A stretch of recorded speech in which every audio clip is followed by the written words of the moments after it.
What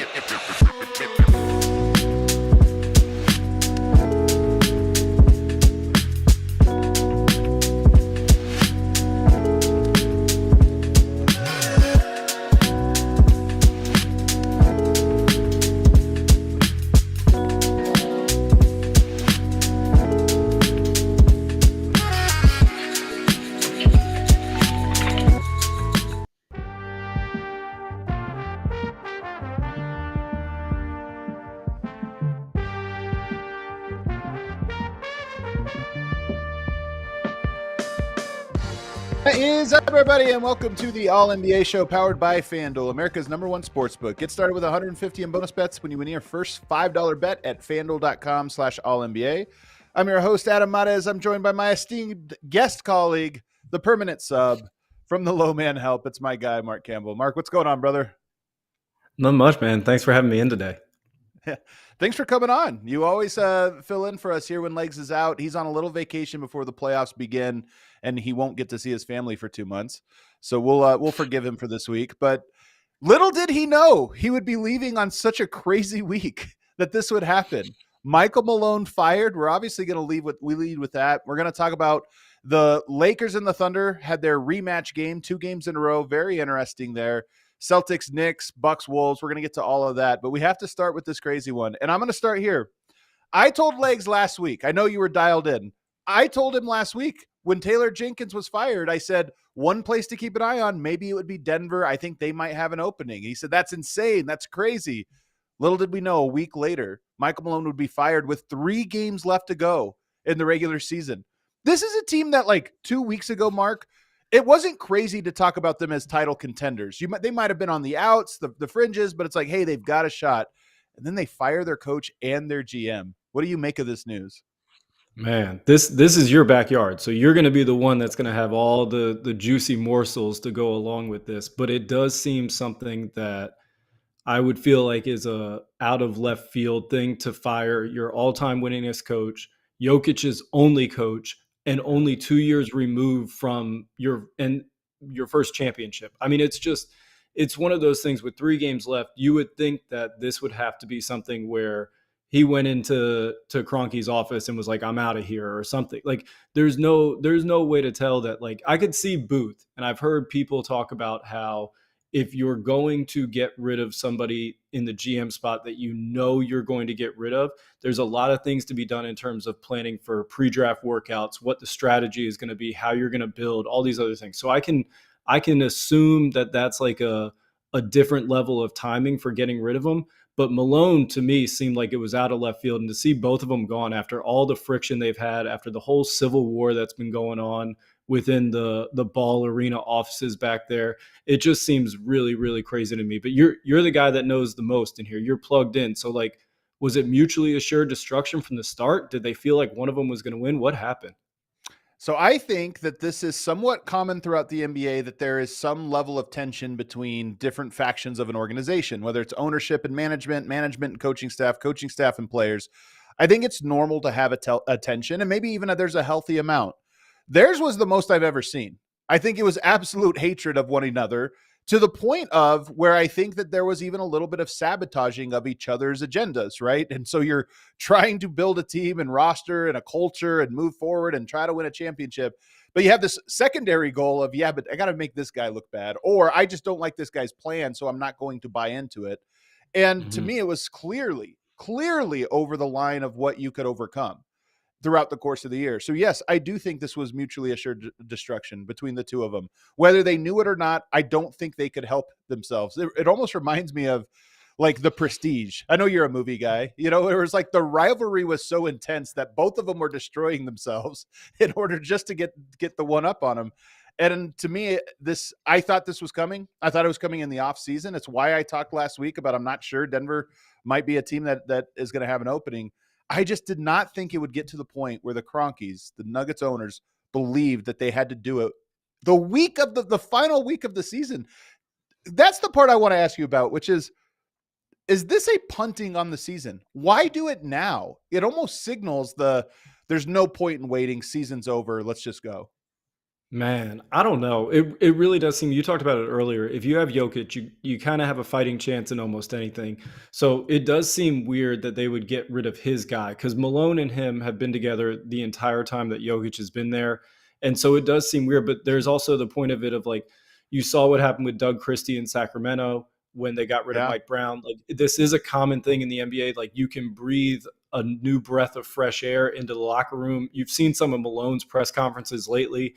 The one that's making the rounds now is about, guys don't watch their minutes and they'll just say coach is tripping and all this other stuff. And so he's been outwardly lashing out about how much he's upset with how the season's going, how little buy-in there seems to be in the locker room. So this could be something where you feel like they really have, a spark that they're trying to find. I bet they wish they did it if they did it a year earlier and Jordy Fernandez was there, because that would be the guy that they Really? would really want to take. I mean, he's been incredible in Brooklyn. I'm just saying, like, Adelman has a really great reputation as offensive acumen, especially like the corner splits that they used to run back in the day in like 18-19, That's the Adelman era. But offense. He invented it. yeah, Yeah.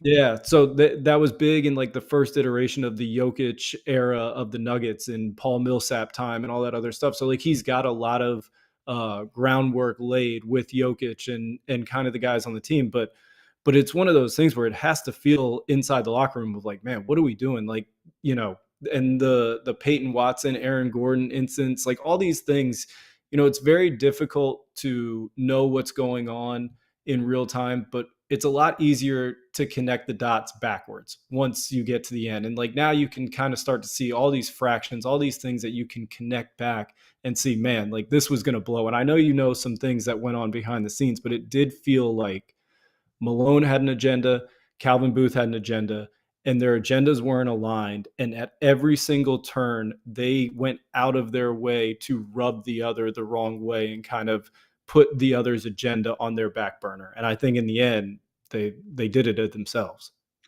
And this can happen behind the scenes, I guess, to some extent. Not, I don't think to the extent that it happened here. I think it was so loud and it permeated everything.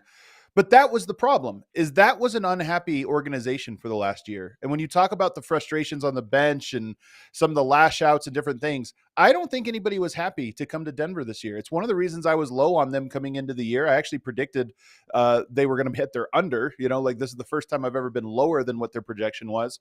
But the reason was nobody was happy. Nobody showed up to camp until media day. Like there was no pre-camp Mm. rallying and team events and, everybody get in and we're going to go play paintball or whatever.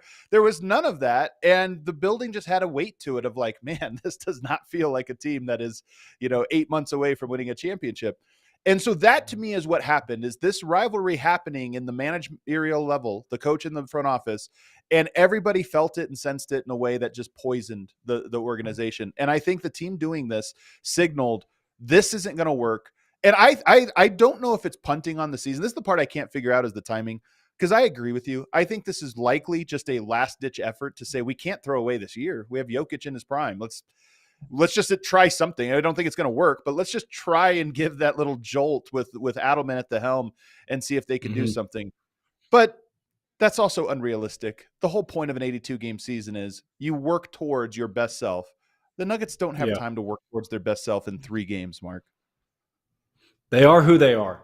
At this point, they are who they are, and it reminds me, and this is the last thing I'll say on it, but it reminds me of like a divorce situation where the parents are always trying to put the kids in the middle and send them to like one side or the other, and eventually, like the courts just stepped in and emancipated the kids here. They said, "All right, both of you are gone. Like Right. you're Right. you're 18 now. You're on your own. Like go take care of yourself." So like it really does feel like it'll be a new era there, and I know people will be lined up to be the chance to build and be the architect around Jokic, and B, to coach him. So they won't have any problems getting applicants that are well qualified for that. It is just very odd timing to see at this point, and it does feel Booth is a little bit different. He was at different levels of the organization, but to see Malone, the all-time winningest coach and winning a championship 2 years ago, go out like this 3 games before, to me, it does feel wrong on the Malone front, because he's been an incredible ambassador for the organization. And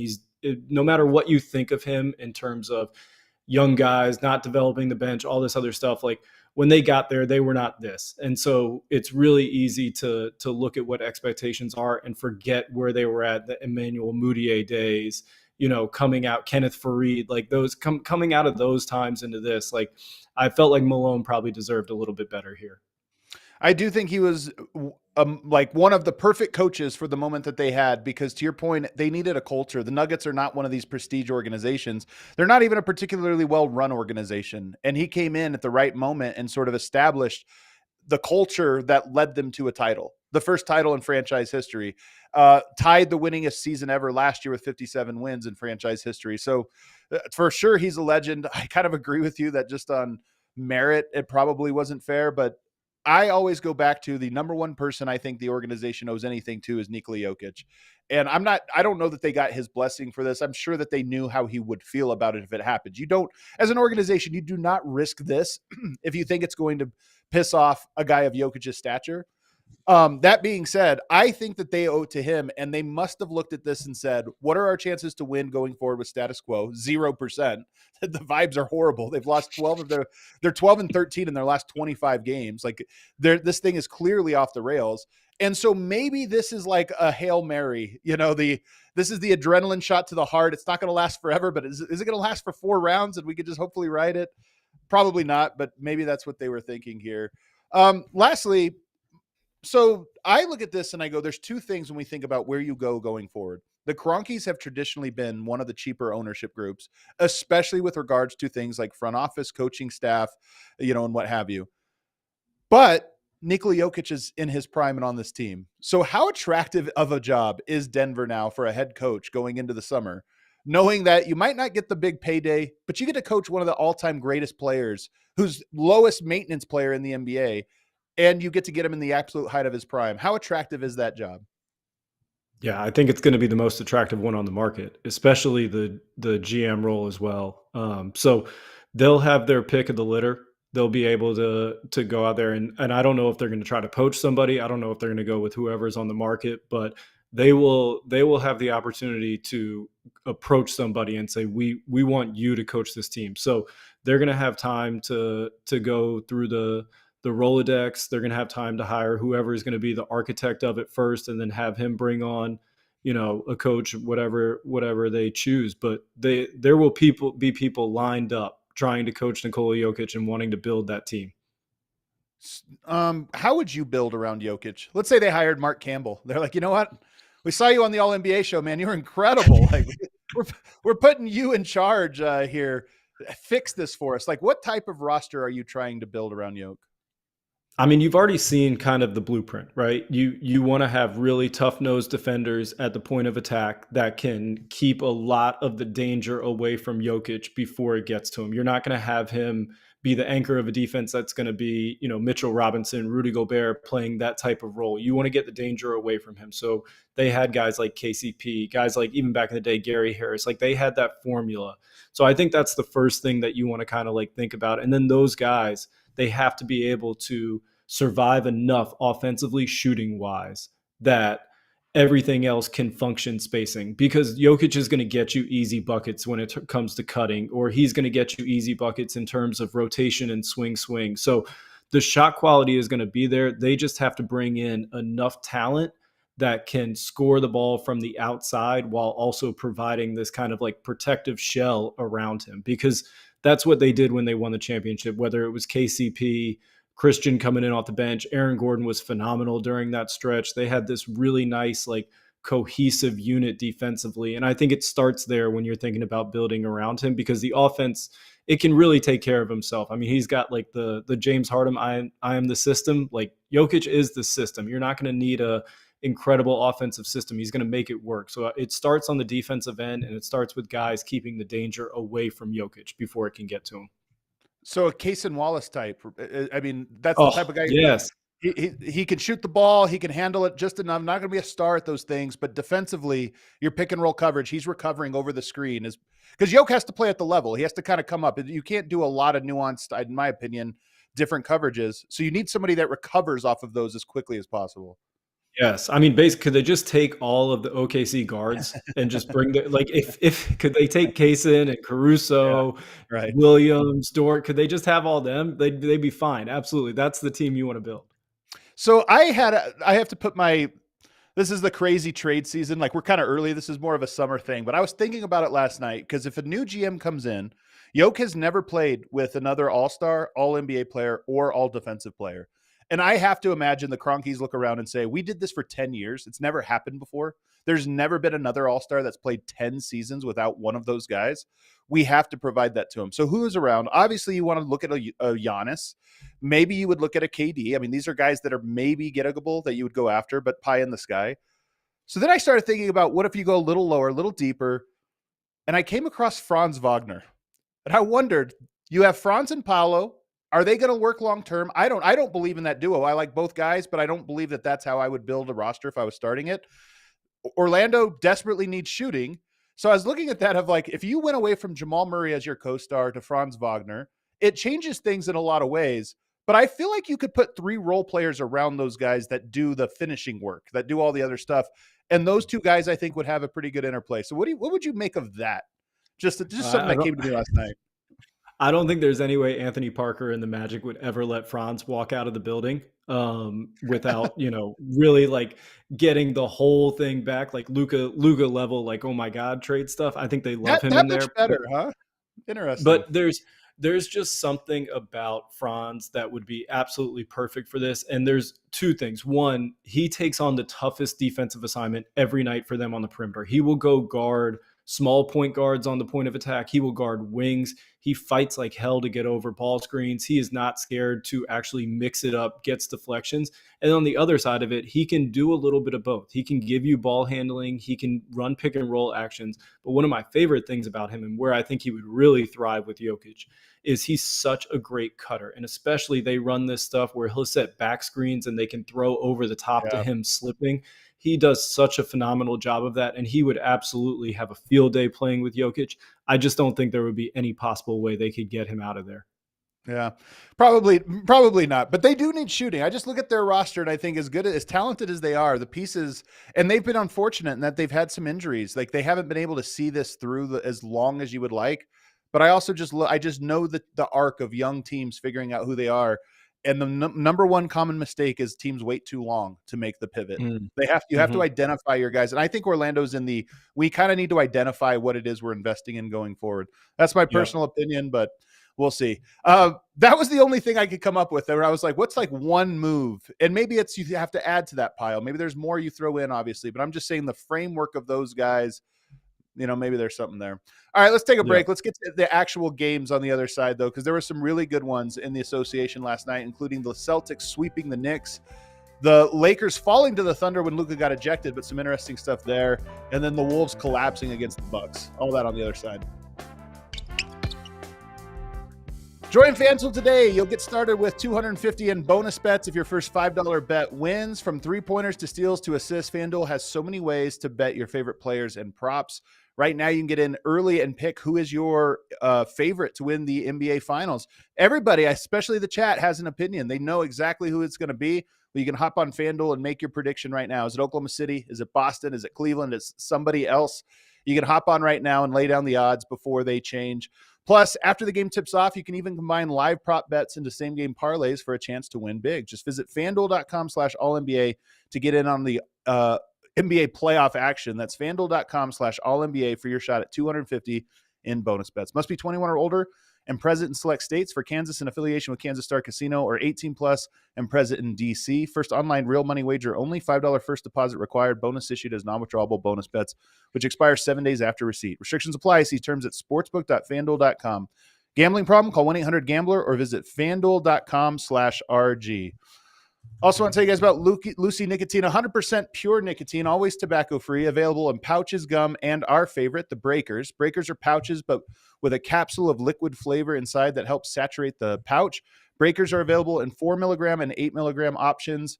They've got flavors like mint, berry, citrus, and espresso. Pouches go all the way up to 12 milligrams, which is kind of crazy. Really get you buzzing. If you're not a pouch guy or gal, Lucy gum is available in 2 milligram, 4 milligram, or 6 milligram options.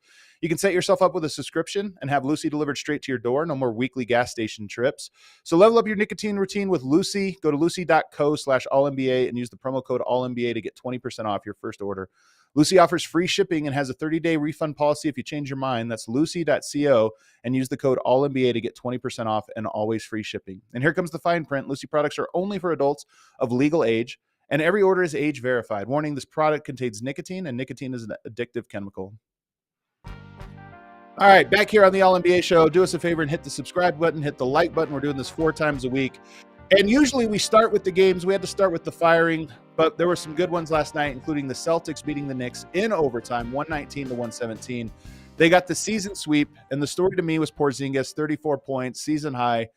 And the Celtics have simplified basketball. They really have. These pick and roll up at the top of the key. You could flip the screen. You could do whatever it is. You slip out of it, and then it's just so hard. With 5 shooters around the perimeter, it's so easy to get that pass out quick. And if you're 7'3", it's so easy to get that shot off.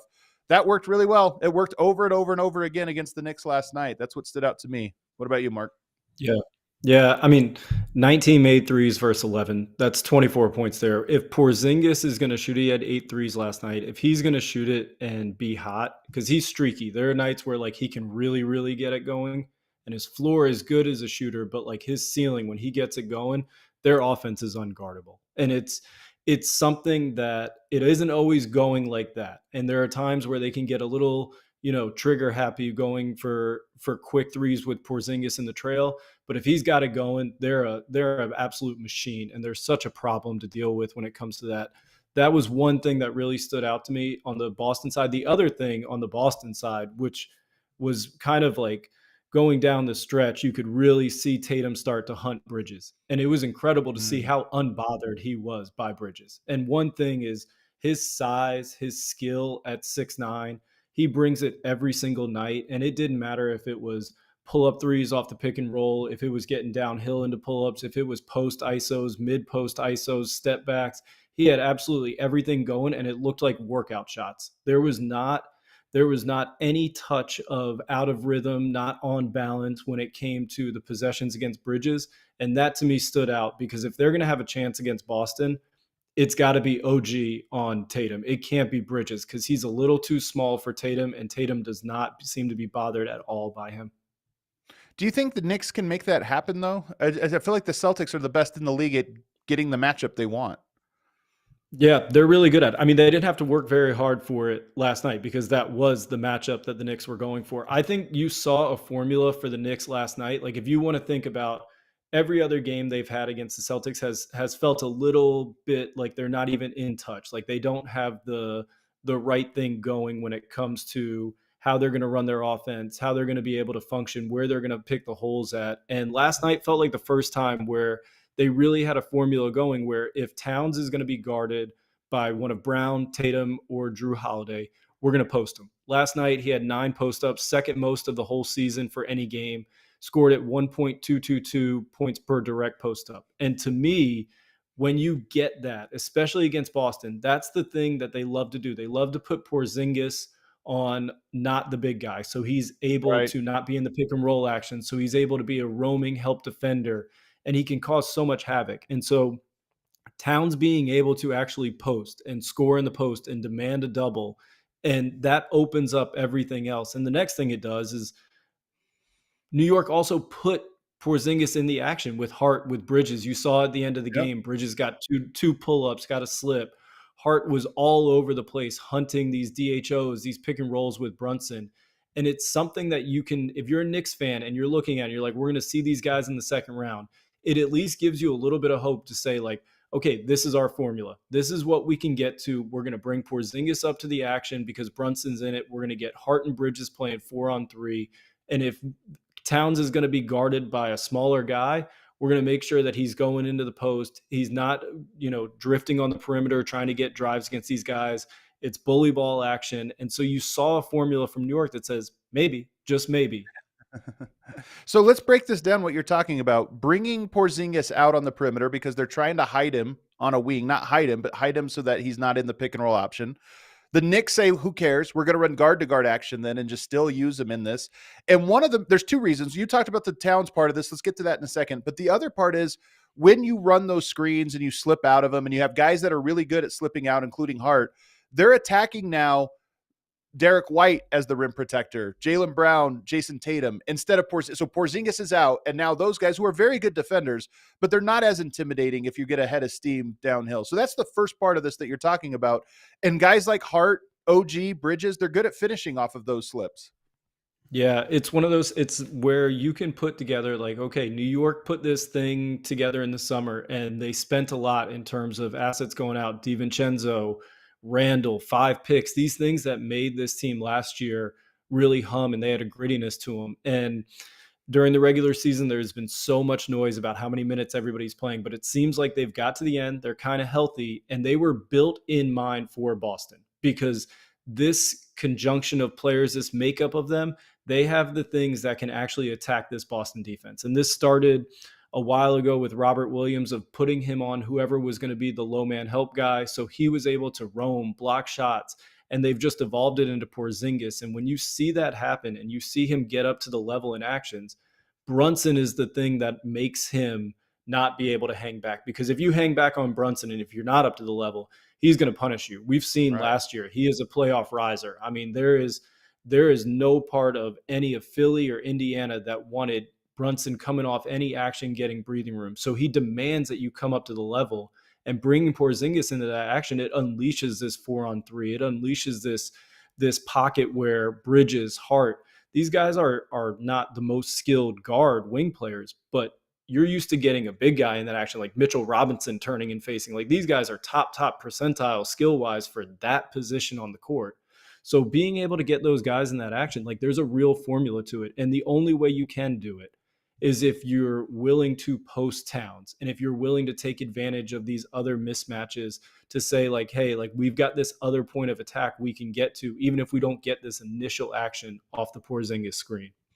So there's two guys that I think they're going to utilize, neither of which were in this game, that maybe change the equation here. One of them is Jrue Holiday, who's very good in the post for a guard. If you're going to have that switch, he can just hold you out. He's as good as it comes from the guard spot at guarding the post. But then also Al Horford, and I like the comment Mike Weisberg makes here, is no Horford last night. Notable they went double big late with Cornette. And Cornette actually had some good defensive plays in that role. Horford's going to be more consistent and better at it. So do you think knowing those two guys changes that equation? Because I agree with you. The Knicks have a formula now to attack. The Celtics are the better team. This is not saying, oh, they figured them out. It's where is the weakness that gives us the best chance? And I do agree with you that that's it. But if you add Jrue Holiday and you add Horford, I'm not counting on Towns to punish that enough in a 7-game series. No, and I think you saw Boston kind of like holding their cards a little bit last night. Jrue Holiday did guard Cat in the last post up, and you could tell like he's got that Eric Gordon, James Harden, PJ Tucker element to him where he can out leverage you and he can get you moving out, and you can't really move him back. He's one of the strongest guys I've ever seen. When you walk next to him, his shoulders are just they fill up a doorway. I mean, he is somebody that you cannot move when it comes to the post. So absolutely, I think that Jrue Holiday is going to be a big time player for this series because on the other end, you saw it a couple times. I didn't really go to it that much, but when it got later in the game, Brunson's going to have to be able to survive on Jrue Holiday. And whatever you think of how much Jrue is sacrificed for the good of this Boston team, this guy was an all-star, guard a couple of years ago. Like he can really go. So the idea of him being this, spot up guy in the corner or something like that, he's got way more to his game than that. And he takes a step back for the good of that team. So there's going to be a time where you're going to have to figure out what's New York going to do to be able to hold up against Jrue Holiday drives, against Brunson and things like that. So I think Boston was playing a lot of cards close to the vest. I don't think that there was any reason for them to kind of like show their hand if they were going to see each other in a series and what actions they would want to spam. But there's at least something if you're a New York fan to say like, hey man, like, we kind of see what we can get to here. And there's something there that gives us hope. And, we're gritty enough that maybe we get a couple wins going. The Porzingis part of this for Boston is so interesting to me because obviously they did the lion's share of the work last year without him and they just were dominant. But when he has nights like last night, you go, that's such a different level. They did not shoot the ball well last night. 19 of 49 from 3, 39% is not bad. but it was 8 of 13 from Porzingis. If you took that out there, they had an awful shooting night.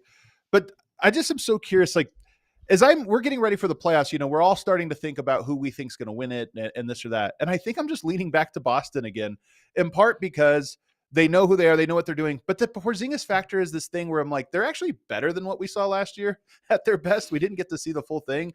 And nights like last night, you're like, oh yeah, he does this.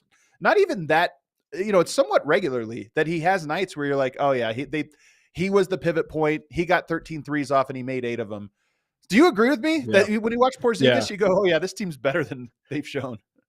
Yeah, it actually feels like almost all of their guys are X factors because anybody could really have it going. I mean, Derek White was 4 for 12 from three. Like he could have easily been 7 for 12 from three. Like they were good looks. Jrue was able to drive, and there were a lot of times where Jrue was getting baseline and creating good looks. But it all stems for me from Tatum, and Tatum has really risen his level to a place where every single night you know what you're going to get from him offensively and defensively. And defensively, it's really one of the things that unlocks them because he can guard up. And being able to put Tatum at the 4 and having him hold up, being able to rebound, it creates this offensive machine on the other end where there's no good options because they can switch hunt you.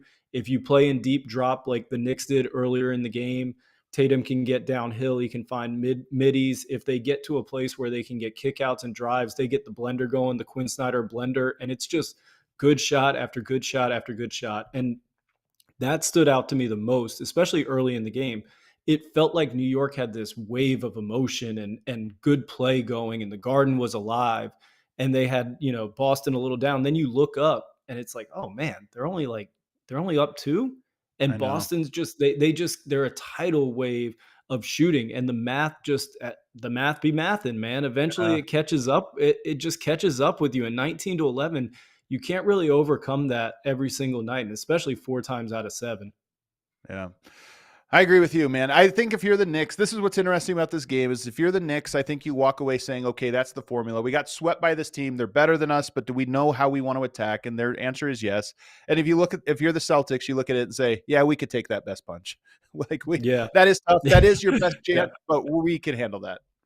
Yeah, it is interesting. Porzingis, you're right. He's such an X factor. And last night he had the second most pick and rolls that he's run all season. And the 8 threes, like once you start get the pick and pop going, you're like, oh man, you know what? This is great. Because if you want to switch this, you're leaving a big on Tatum, and this is great. And they were unwilling to do that. They were unwilling to switch it. And he ended up hitting 8 threes. And when you're running that many pick and rolls and he's scoring at like a 1.2 clip, high 1.2s, it just makes it so difficult to try to find like any pick and roll solution that you feel comfortable with because they're all so skilled out there and they can all shoot it, they can all drive it, and they're phenomenal decision makers. And so the compounding of like any little advantage they press, eventually that just catches up with you. Yeah, I I agree. do I have a like it. question for you on this one because Yeah. this is everybody has their own opinions and I have mine on this, but I feel like you can't flip flop. This is kind of like blackjack. You either hit on 16 or you don't hit on 16, and you can't go by your emotions. Do you foul up 3 or do you not foul 3? If you're the Oh man. coach, like, and you're coaching an NBA team, are you going to foul every time up 3 or are you not going to foul every time up 3? Here's my take on it. You foul every time. But I hate it. I hate the foul up 3. I wish we could make a rule against it because to me it's against like the spirit of the game. To me, and it also makes the spirit of the game in that it makes the game significantly less watchable. But if you're talking about strategically, I think you always foul up 3, especially like the Knicks are going to make their free throws. So to me, you should definitely do that, even if I hate it. And I'm glad that they didn't because you get shots like Tatum's to tie the game, which are exciting. Mm, I don't know. I think I would go not foul up 3, and only because like I've played in a ton of not even close to like enough NBA games, but I played in a ton of overseas games, and you're gonna lose different ways every time. I think you can be swayed by like the emotion of seeing Tatum make that shot, but like I've lost games where you throw an inbounds pass like the wrong way and it's a flagrant foul and you were up 3 and now you're Yeah, down 2. It's Yeah, but it's that's just not common though. That's not common. it, Guys making threes in today's NBA is very common.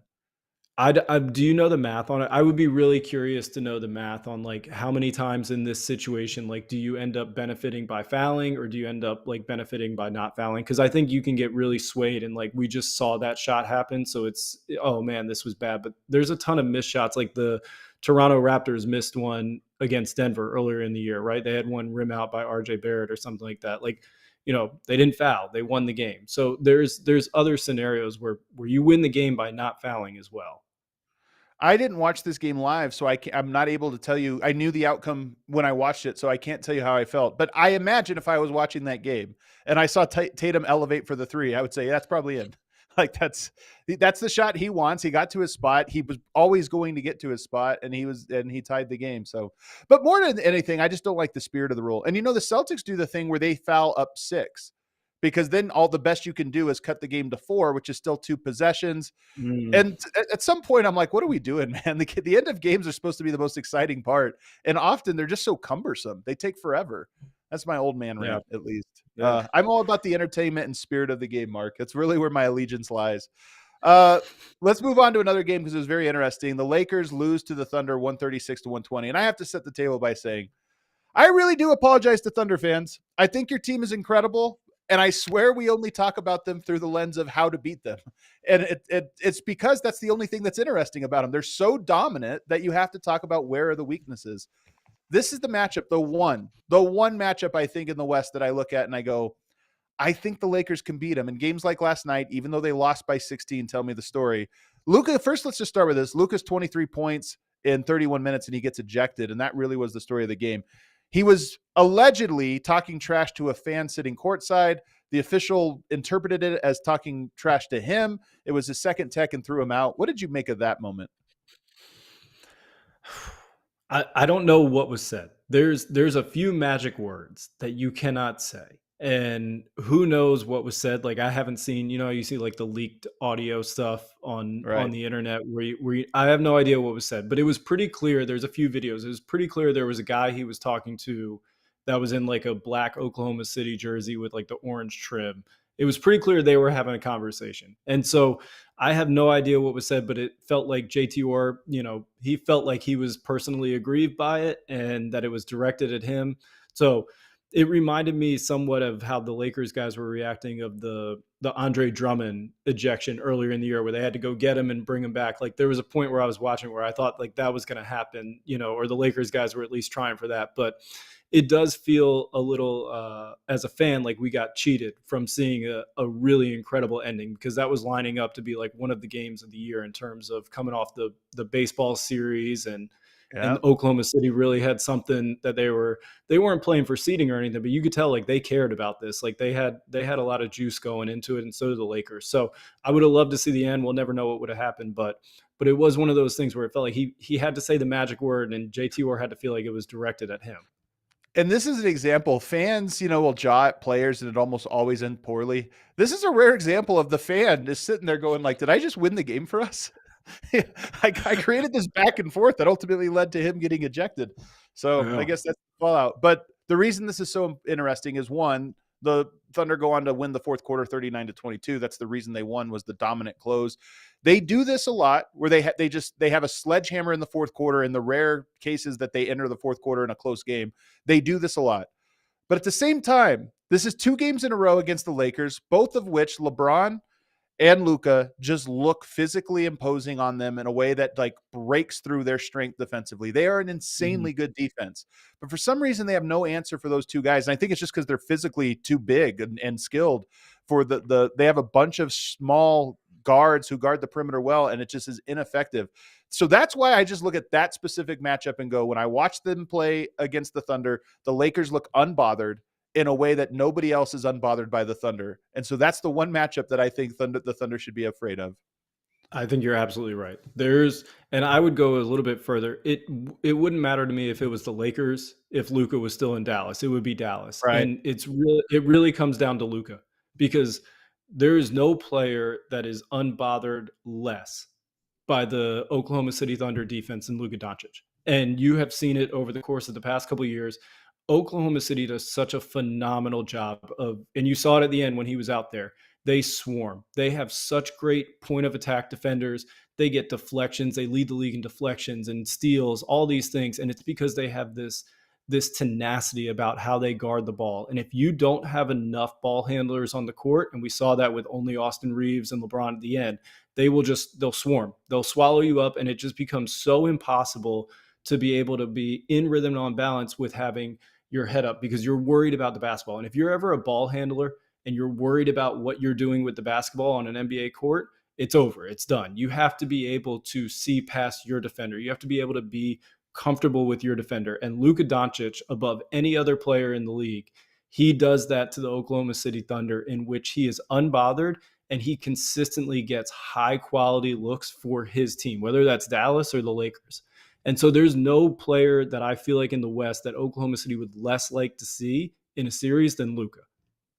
And right now it looks like if they were to match up, it wouldn't be till the conference finals, which I think should be a relief to Oklahoma City because the West, obviously anybody can knock off anybody and you want to put that off as long as you can, but it just is an interesting one because of how dominant he is. The other thing about Oklahoma City, and again, I just want to make this clear. I think they're incredible. I love their roster. I love a lot of the guys on their roster. And we only talk about them through the lens of their weaknesses. Alex Caruso is so important to him. He's such an important guy. And when he makes shots, like they need him to, because when they can close with him and he can make shots, he opens up something different. And sometimes they close with him and it's zero sum. Does he make or miss the 3 shots he gets open in the fourth? And that determines whether you win or lose. He made them last night, not just threes, but he just made like plays in the fourth quarter, offensive plays. And to me, it's a huge inflection point for him that I wouldn't feel 100% confident you would get consistently in the playoffs.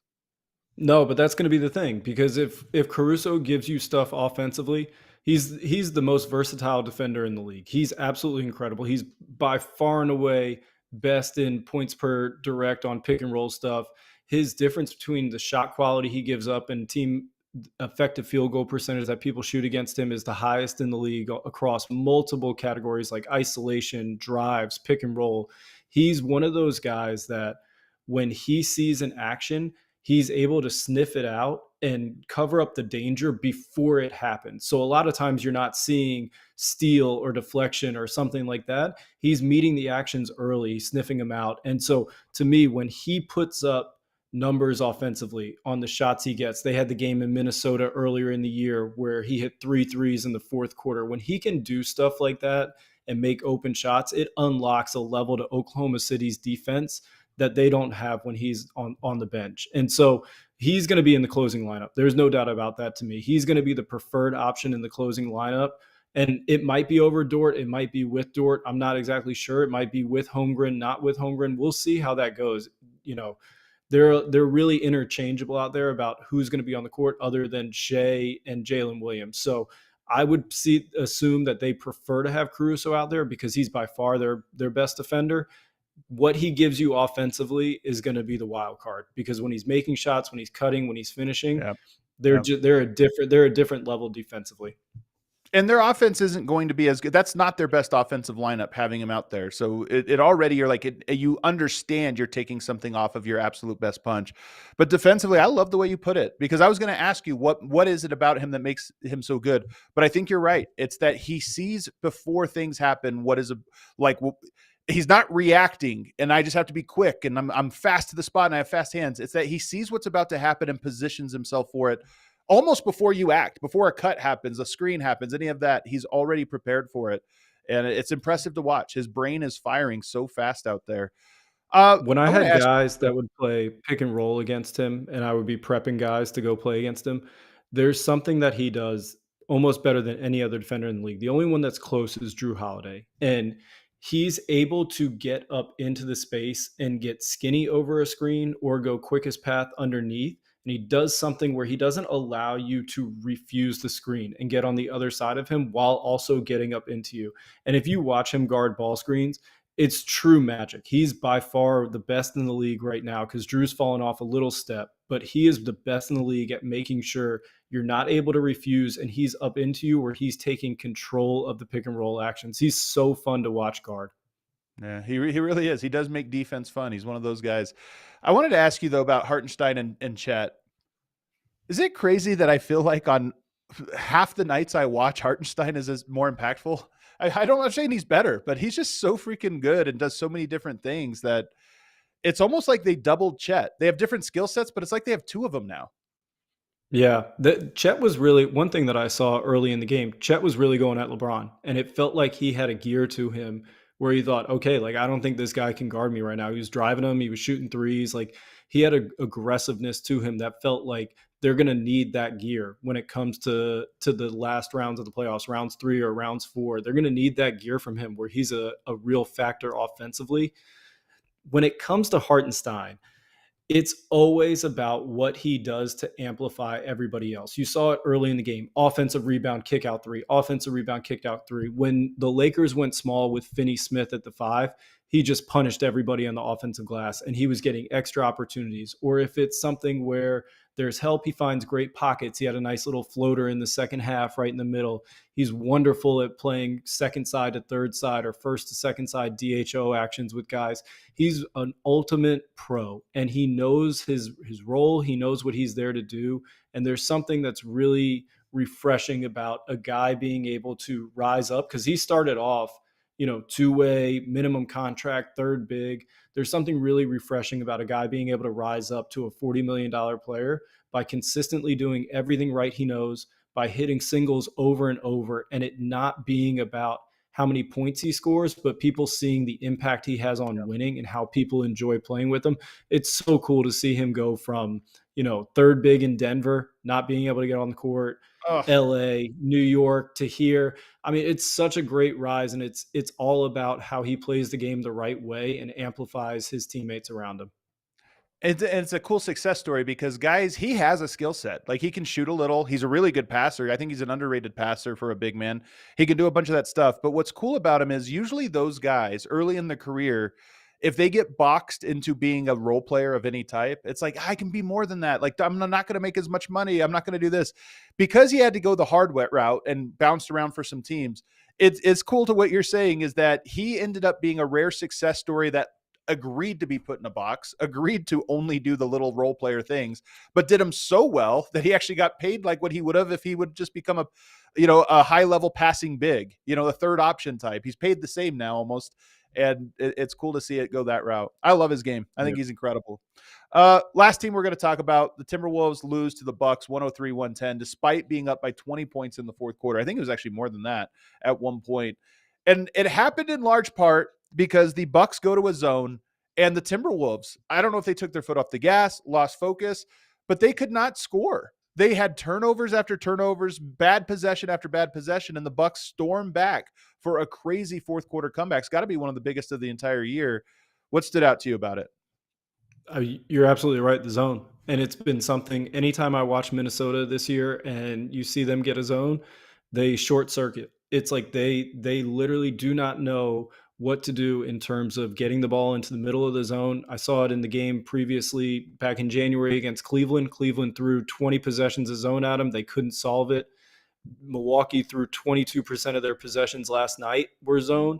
And it just caught up with Minnesota where eventually you have to get the ball to a pocket in the middle. You have to be able to turn. You have to be able to find teammates. And they just passed the ball on the perimeter, shot threes, and they felt like, okay, you know what? 23 points, 24 points ahead. Like we're run away. We'll go hide. Like this will be fine.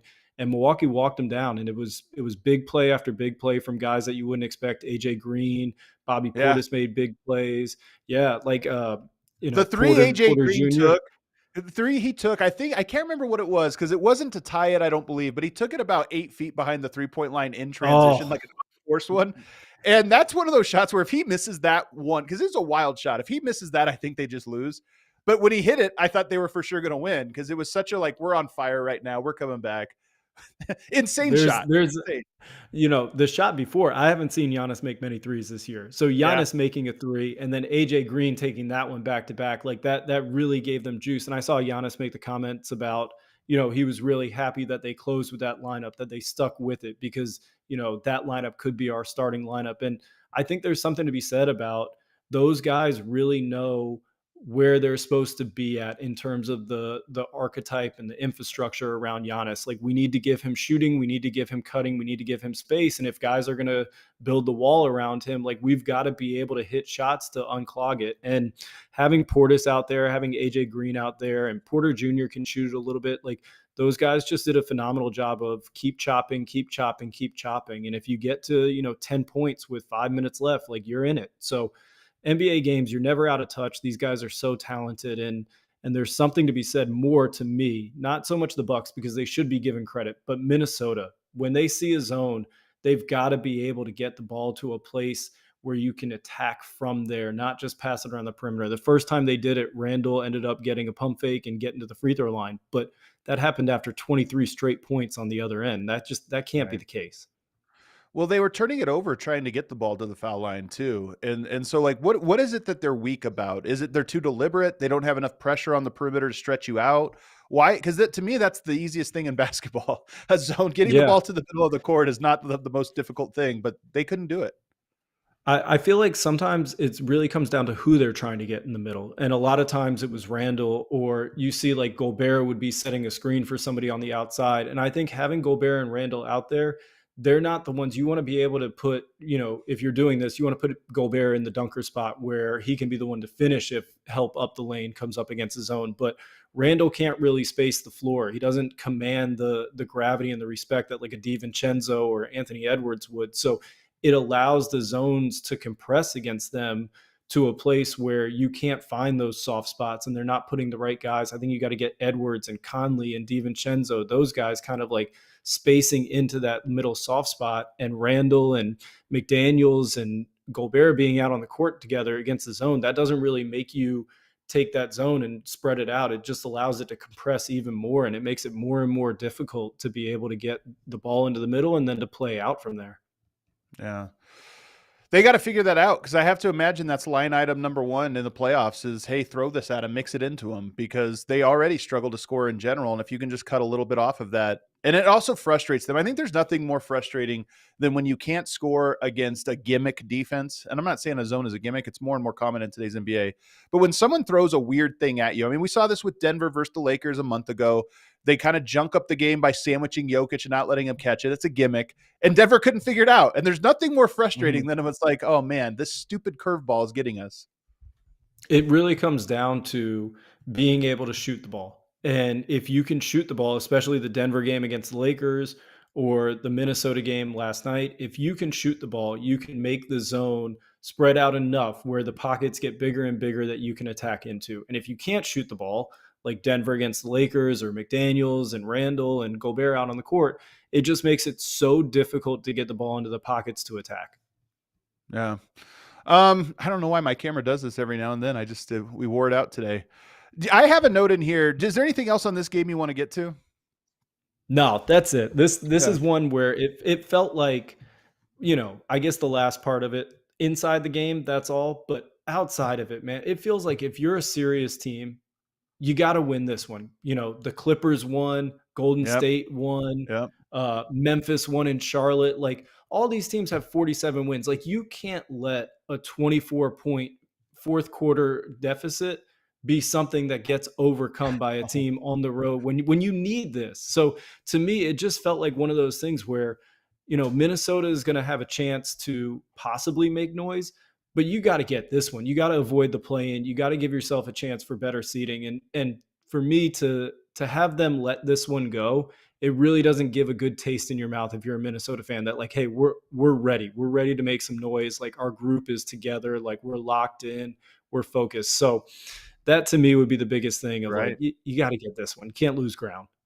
It reminds me in some ways of Denver falling to the Spurs last year. If you recall, Denver had Mm, basically won the one seed with 2 games or 3 games to go. Like they had won the games they needed mhm, to finish out against some tanking teams, and you're going to have the 1 seed. And they tripped up. They blew a lead. Same thing. They were up big and ended up blowing a lead to the Spurs, who were tanking at the time, and that made them fall to the 2 seed. And it was a mhm. vibe buster, because I think the team looked around and was like, did we really just work this whole year to get the 1 seed and then tripped at the finish line? And maybe this happens to Minnesota, because to your point, as up and down as their year has been, they were still in the hunt for the 4 seed to host the first round of the playoffs. Yeah. And now they are obviously behind the 8 ball and could be as far as right now where they stand, which is the 8 seed, which means they'd have to go on the road for a play-in game, which is obviously the worst spot to be in. So this one could have ripple effects for the team. We'll just kind of see how it plays out. I do see the note in here. You do have a note you want to go back. We're backtracking a little bit, but I think it's fine. You wanted to talk. I thought when you were taught, we had already talked about what you wanted to with Luka, but you had something about the pick and roll specifically versus OKC that we didn't get a chance to hit. So why don't we backtrack and go to it? Oh, well, we've always looked at the Thunder through the lens of trying to beat them, right? And we talked a little bit about Luka, but I think, that can come across as like, oh, he's just a problem for that team. But the biggest problem he presents is the spacing. And so I went back in and I dug, and like when you watch it, this especially showed in the Memphis or the Minnesota series last year when he was dragging so many ball screens out further away. And one thing that he does that no other guy will do is he will shoot if you go under at 30. And you saw it last night. Dort went under, Caruso went under. He missed one, he made two. And the Yeah. ability for him to be able to shoot when you go under at 30, for the Thunder's defense that is so built on keeping you out of the paint, turning you over, it makes them come out and it makes them press their shell so much further than they want to. So Luka last night, the past two games, against the Thunder, the average distance of the ball screen that was set for him was 30.5 feet away from the basket. Those are his two highest, his second and third highest totals as Lakers. If you go back to the series last year when they played Dallas and they beat Oklahoma City, the games that they won, the four games they won, average distance 30 feet, 31.7, 31.1, and 28.2. He makes their defense come out so far. And in all of those games, except one, they blitzed him over 20% of the time. So he's creating these 4-on-3s on the back end. And the thing that he has this year that's so different is LeBron is on the back end of that 4-on-3. Austin Reeves is on the back end of Right. that 4-on-3.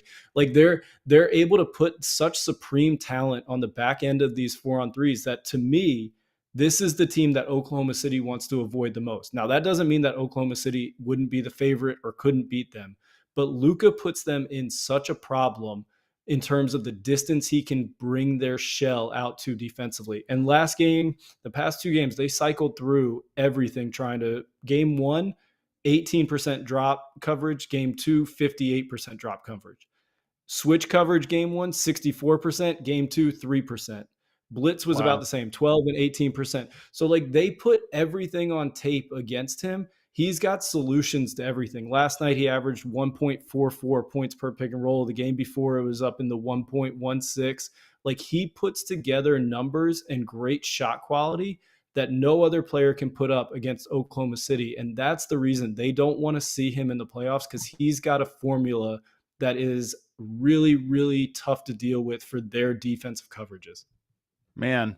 And he is, I mean, he's good about at that versus everybody, extending the defense and making them come out. But one of the things about Oklahoma City that makes them so good is how quickly they cover ground. So to your point, if you stretch the ground they have to cover, as great as they are at it, because they're so quick, it still opens up the margins. And when you have, to your point, LeBron and Austin Reeves, just two phenomenal decision makers, quick decision makers. When you have both of those guys as your release valve, it's pretty special.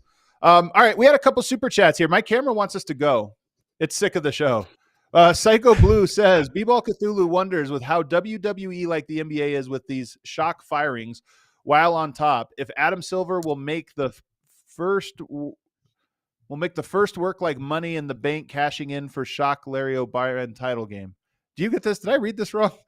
So are you familiar with any Money in the Bank WWE stuff? Like, or do Absolutely I need not. to take this? I think you Oh got to take man. the Okay. sword. All right, so he's saying that, like, is he gonna hide? They have this thing in WWE where there's a Money in the Bank. It's this briefcase, and it supposedly gives you a contract to challenge for the WWE title whenever you want, right? Like, so if the guy who has the title is knocked out on the mat, you can come in with this Money in the Bank. The referee signs it, you can go there. So he's basically saying, like, What?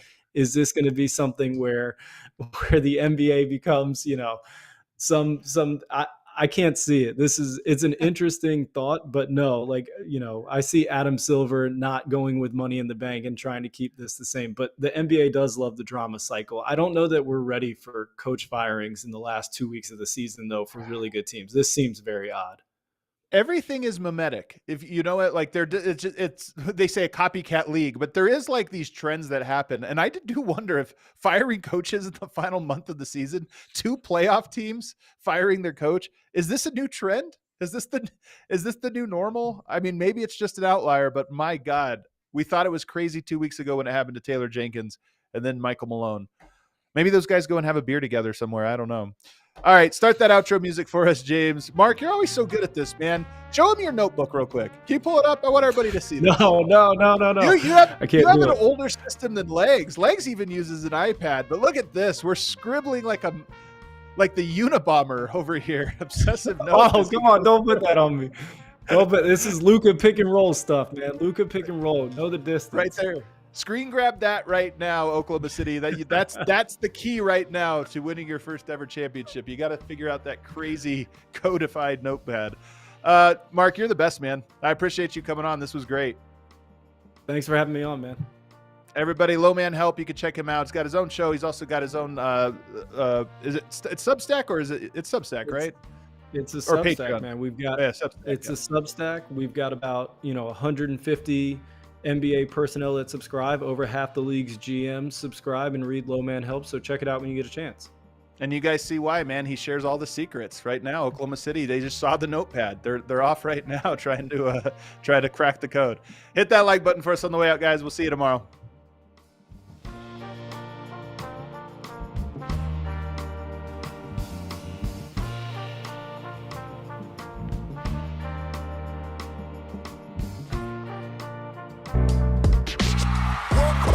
We all silly like the mayor.